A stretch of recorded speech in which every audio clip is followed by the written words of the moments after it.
WhatsApp guy, welcome back to your own channel जोरॉन विल। तो दोस्तों, आज का दिन बहुत स्पेशल है और बहुत बड़ा होने वाला है क्योंकि आपका भाई निकल रहा है एक अल्टीमेट जर्नी पर, मुंबई से सीधा नेपाल, वो भी अपनी बाइक पर। तो गाइस, लाइक करें, शेयर करें, सब्सक्राइब करें, अपने भाई को शेयर। जब तक मैं बाइक स्टार्ट करता हूँ आपको अपना शेड्यूल समझा देता हूँ। सफ़र काफ़ी लंबा होने वाला है तो आपको कुछ इस टाइप का रूट होगा। आज हम निकलेंगे मुंबई से इंदौर के लिए, उसके बाद नेक्स्ट टारगेट होगा इंदौर से कानपुर या लखनऊ, और वहां से हम निकल पड़ेंगे गोरखपुर होते हुए सीधा नेपाली बॉर्डर, और जहां से हम करेंगे नेपाल में अपनी ग्रैंड एंट्री।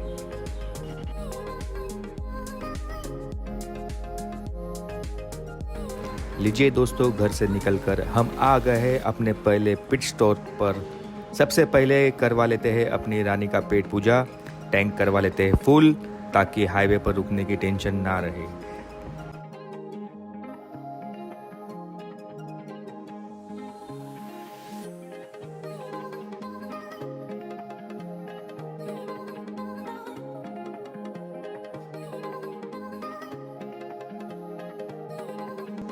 तो गाइस, अभी हम लोग चढ़ रहे हैं कसारा घाट, और यहाँ के नज़ारे जितने बढ़िया है, ट्रैफिक उतना ही टाइट सीन कर रहा है। ट्रक और गाड़ियों को ओवरटेक करते हुए आपका भाई आगे बढ़ रहा है नेपाल की ओर। जैसे जैसे रोड हम लोग आगे बढ़ रहे हैं वैसे वैसे हमारी एक्साइटमेंट भी पहुंच जा रही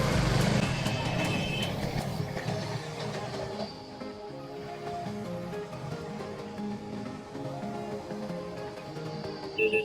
और है उनका अपना अलग ही मज़ा है। थोड़ी सी जगह मिली, वहाँ से हमने बाइक को लीन करते हुए एकदम स्मूथ कॉर्नरिंग का मज़ा लेते हुए आगे निकल रहा हूँ, हेलमेट के अंदर से अपने आप से बात करते हुए और इन शार्प टर्न पे फोकस करते हुए राइड करने का कुछ अलग ही मज़ा है। बाइक एकदम मक्खन चल रही है कॉर्नर पर। एक बात, ये घाट ट्रैफिक क्रॉस हो जाए, आगे हाईवे पर पूरी पावर के साथ हम लोग आगे बढ़ेंगे।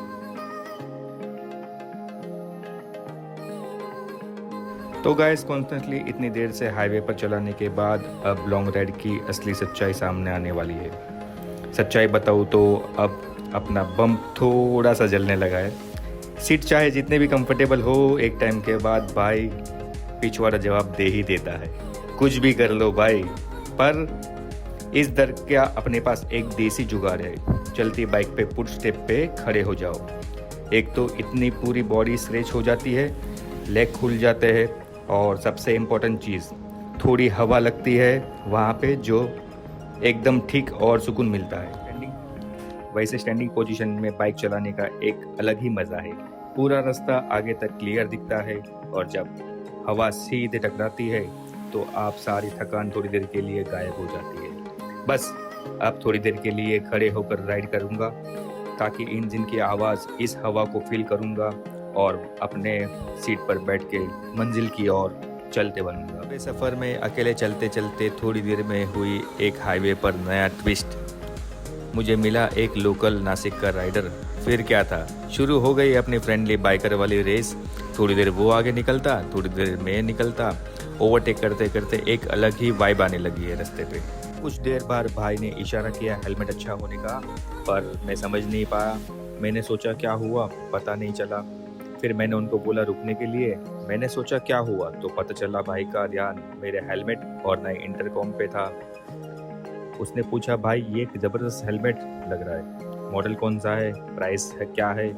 फिर मैंने उनसे पूरी डिटेल्स और सारा चीज़ बताया। उसके बाद उसने पूछा कहाँ जा रहे हो और कहाँ से आए हो। जैसे कि मैंने बोला अपना जोरॉन विल मुंबई से सीधा नेपाल जा रहा है, भाई का रिएक्शन देख के कुछ अलग ही था। उसने सफ़र के लिए बहुत सारी बेस्ट विश दी।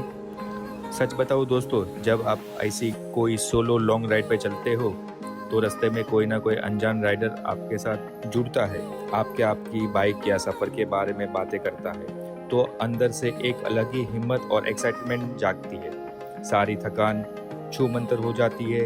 यही तो असली बाइकर ब्रदरहुड है, जहाँ रास्ते अनजान होते हैं पर लोग अपने लगने लगते हैं।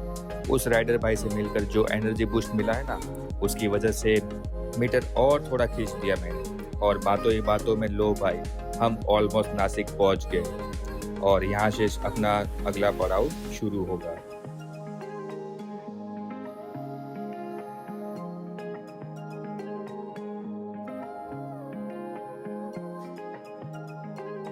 हाईवे पर थोड़ा आगे बढ़ ही रहा था कि मुझे कुछ ऐसी चीज़ लगी जो बिल्कुल ही अनलीगली और बहुत रिस्की है। आगे जा रही थी एक बाइक, उस पर पूरे बैठे थे 3 लोग, यानी ट्रिपल सीट, और सेफ्टी के नाम पर किसी के पास ना हेलमेट ना कुछ। लेकिन असली मज़ा तो तब आया जब मैंने उनके साइड से ओवरटेक करने के लिए निकला। पीछे बैठे हुए दोनों के रिएक्शन कुछ इस तरह थे। ट्रिपल सीट वाली पब्लिक का रिएक्शन तो आपने देख लिया, पर भाई अभी कहानी ख़त्म नहीं हुई है। थोड़ा आगे चलते ही मुझे देखने ने एक देसी टेम्पो, भाई साहब वो इतना ओवरलोड था कि लोग उसमें लिटरली बाहर तक। और फिर वही हुआ, जैसे ही मैं अपना बाइक लेके उनके बगल से निकला, पूरे टेम्पो की निगाह ही मुझ पर लॉक हो गई, जैसे कि मैं कोई रेस ट्रैक पे रेस कर रहा हूँ। सच बताऊँ तो हेलमेट के अंदर मैं लंबा मुस्कुरा रहा था। ये सब रिएक्शन देख के जो मज़ा है ना, वो शब्दों में बता नहीं सकता। अपने आप में एक अलग ही प्राउड फील होता है। दिखावे के लिए नहीं, बल्कि इसलिए क्योंकि आप रोड पर एक सेफ, टॉपर और प्रोफेशनल राइडर को रिप्रेजेंट कर रहा है। ये सेफ्टी गियर सिर्फ आपकी जान नहीं बचाता, बल्कि ये लोगों को ये दिखाता है कि असली बाइकर कैसा होता है। बस यही प्राउड वाली फीलिंग ने सफ़र का मज़ा और दुगना कर दिया। काफ़ी देर लगातार राइड करने के बाद आखिर हाईवे पर एक बढ़िया सी छाव दिख गई, तो सोचा चलो थोड़ा पिट स्टॉप लेते हैं और बॉडी को हाइड्रेट कर लेते हैं। बाइक स्टैंड पे लगी नहीं क्योंकि वहाँ पे रेत नरम थी, तो मैंने थोड़ा धक्का लगा के और मैंने आगे बढ़ाया।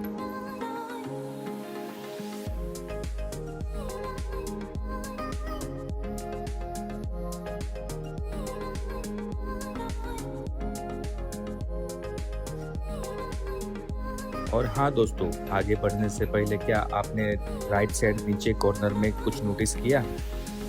मिले ये है हमारी प्रोफेशनल इंटरप्रेटर किंजल शाह। आज का हमारा जो पहला व्लॉग है वो उसमें साइन करेगी, ताकि हमारे जो डेव भाई बहन है जो सुन नहीं सकते वो अपनी ultimate Mumbai to Nepal ride का पूरा मजा ले सकते हैं और मेरी हर एक बात समझ सके। बाइकर ब्रदरहुड में कोई पीछे नहीं छूटना चाहिए। आप लोग ज़रूर सोच रहे होंगे कि अचानक मैंने अपने व्लॉग में एक ये नया स्टेप क्यों लिया और इस पार्ट 1 में ये बात मैं क्यों कह रहा हूँ। तो दोस्तों, इसका बहुत बड़ा दिल को छू जाने वाला रीज़न है, लेकिन वो मैं आपको नहीं बताऊंगा।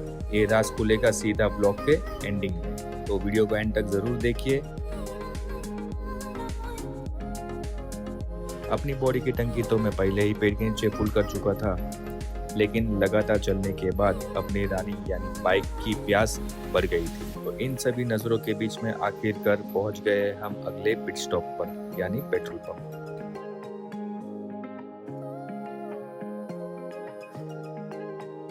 टंकी फुल करवाते वक्त एक और मस्त किस्सा हुआ। भैया ने पेट्रोल तो गाड़ी की तरफ डाल रहे थे, पर उनका पूरा ध्यान मेरी Insta360 X5 पे था। उनको समझ ही नहीं आ रहा था ये अजीब दिखने वाली चीज़ क्या है। आखिरकार भैया ने पूछ ही लिया, ये क्या है, कैमरा? मैंने बोला हाँ ये कैमरा है। तो भैया ने पूछ लिया ये कौन सा एंगल पर रिकॉर्ड करता है, क्योंकि मेरा कैमरा का एंगल थोड़ा टिल्ट था। तो मैंने बोला ये 360 कैमरा है, चारों साइड रिकॉर्ड करता है। चलो, अपनी और बाइक की दोनों की टंकी हो चुकी है फुल। अभी निकलते हैं इंदौर की ओर।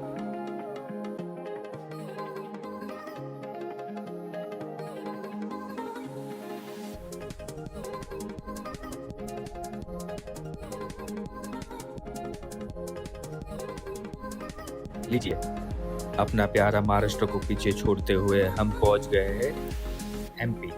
मुंबई से लेके एमपी के बॉर्डर तक का रास्ता जो एकदम ज़बरदस्त था।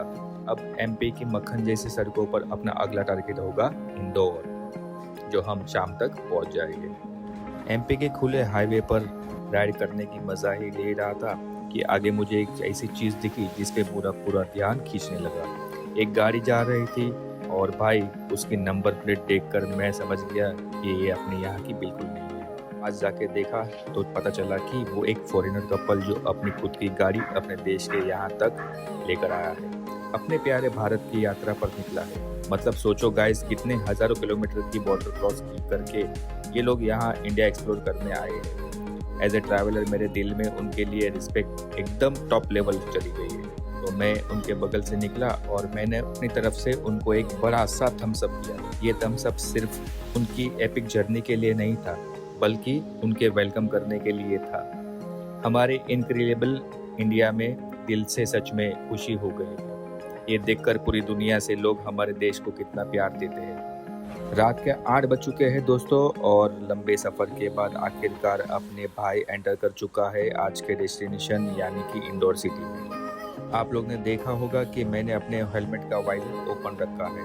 वो इसलिए क्योंकि रात के टाइम टिंटेड या गंदे वाइजर को देखने में रिस्क होता है, इसलिए सेफ राइड रखने के लिए हमने वाइजर ओपन रखा है। अब बस अपनी मंजिल यहाँ से सिर्फ 7 किलोमीटर दूर है। बॉडी तो थोड़ा थक चुकी है, पर अंदर से एक अलग सी सेटिस्फेक्शन है कि अपना आज का डे 1 का टारगेट सक्सेसफुली पूरा हुआ है। बस जल्दी से अपनी स्टे वाली लोकेशन पे पहुंच जाता हूं और लगेज उतार के, और सबसे पहले हम कुछ बढ़िया सा खाना खाएंगे।